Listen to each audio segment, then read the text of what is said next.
میرا نام ڈاکٹر جہاں زیب ہے اور ابھی میں حیدرآباد سے ابھی میر پور خاص پہنچا. تقریباً اس وقت 7:30 بجے کا ٹائم ہے. میر پور خاص میں شدید طوفانی بارش ہو چکی ہے، لیکن مجھے اچانک ایک مریض کی کال آئی کہ آپ ایکو کے لیے آئیے. بہرحال دیکھیں کس طرح سے لوگ، اس وقت جب میں یہاں پہنچا تو مجھے سن کے بہت شدید دکھ اور حیرت بھی ہوئی کہ یہ ہمارے ساتھ ہیں.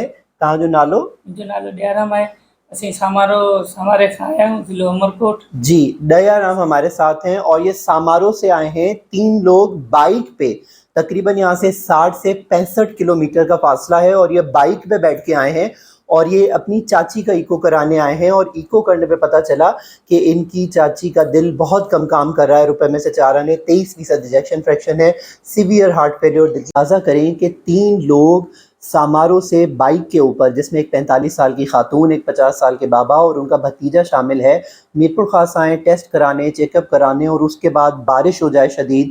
آج یقیناً وہ کسی رشتہ دار کے پاس رکیں گے، لیکن کل دوبارہ اسی بارش کے بعد والی سیلاب والی صورتحال سے ہوتے ہوئے اپنے گاؤں پہنچیں گے.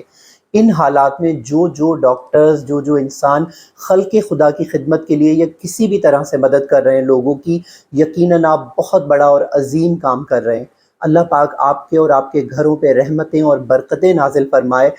بہت بہت اچھی بات ہے کہ ایسے پریشان حال لوگوں کی مدد کسی بھی صورت، چاہے ایک لقمہ کھانے کی صورت، یا پھر دوائیاں میڈیکل کیمپس کی صورت میں، یا پھر تسلی کی صورت میں، یا ٹینٹس کی صورت میں ہو، یہ ایک بہت بڑی انسانی خدمت ہے.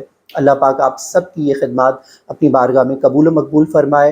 اسی طرح انسانیت کی کچھ حد تک مدد کرتے رہیں جتنی اللہ نے آپ کو توفیق دی ہے. اللہ پاک آپ کی محنتیں قبول فرمائے. اللہ حافظ.